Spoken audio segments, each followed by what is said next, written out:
అందరూ లోనికి. కొలస్సీలకు రాసిన పత్రిక మొదటి అధ్యాయము 24 నుండి 27 వరకు.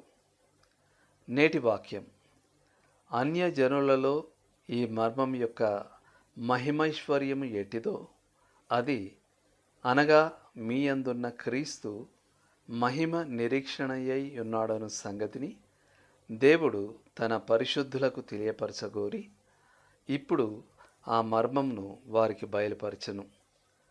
కొలస్సీలకు రాసిన పత్రిక మొదటి అధ్యాయము 27వ వచనం. దేవుడు ఓ కొత్త కార్యక్రమాన్ని ప్రారంభించాడు.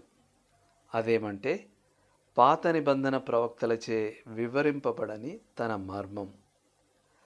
ఆ మర్మం ఏమిటంటే దేవుడు ఈనాడు యూదులను అన్యులను సంఘంలో ఐక్యపరుస్తున్నాడు.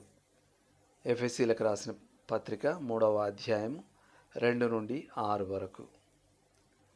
ఈ సందేశం అన్యులకు ఎలా అర్థమై ఉంటుందో ఊహించండి.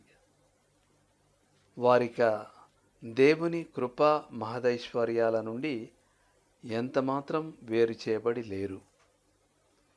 క్రైస్తవ పరిసరాల్లో పెరిగిన మనకు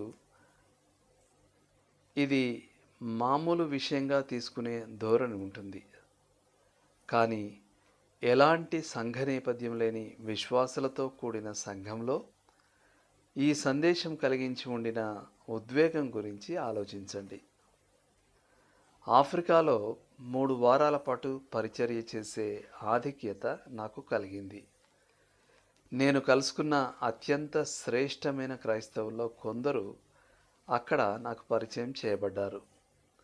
నేను దేవుని వాక్యాన్ని 500 మంది కంటే ఎక్కువైన జాతీయ స్థాయి సంఘ కాపరులకు దాదాపుగా 1 వారం పాటు బోధించాను.